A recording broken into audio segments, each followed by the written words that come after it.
Hi hello ఇవాళ ఈ అమ్మ ముచ్చట ఏంటంటే నేసల్ సెలైన్ డ్రాప్స్.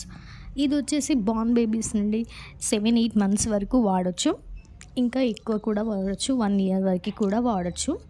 ఇది వచ్చేసి కోల్డ్ నుండి బ్లాక్ అయిన ముక్కులో బ్లాక్ అయిన దాన్ని మొత్తం క్లీన్ చేస్తుంది అనమాట, రిలీఫ్ ఇస్తుంది. అది డ్రాప్స్ అనమాట, నేసల్ సెలైన్ డ్రాప్స్.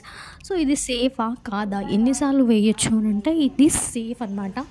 ఇది నువ్వు ఎన్నిసార్లు అయినా వేయచ్చు, డేలో 7-8 టైమ్స్ అయినా వేయచ్చు. ఇంకా ఏంటంటే ఇందులో ఏం ఉండదు, జస్ట్ వాటర్ ఇంకా సాల్ట్ ఉంటుంది అనమాట, వాటర్ ఇంకా సోడియం మిక్స్ ఉంటుంది. సో ఇది బేబీస్కి మీరు డేలో 7-8 టైమ్స్ కూడా వేయచ్చు. అది రిలీఫ్ ఇస్తుంది అండ్ బెటర్ స్లీప్ కూడా ఇస్తుంది బేబీస్కి. మీరు ఇచ్చేటప్పుడు బేబీస్ ఏడుస్తారు, సో ఫస్ట్ కొంచెం వాళ్ళు ఫ్రీగా ఉన్నప్పుడు చూసుకొని ఒక దాంట్లో వేసి మళ్ళీ 2 మినిట్స్ అయ్యాక మళ్ళీ ఇంకొక దాంట్లో వేస్తే రిలీఫ్గా ఉంటుంది పిల్లలకి.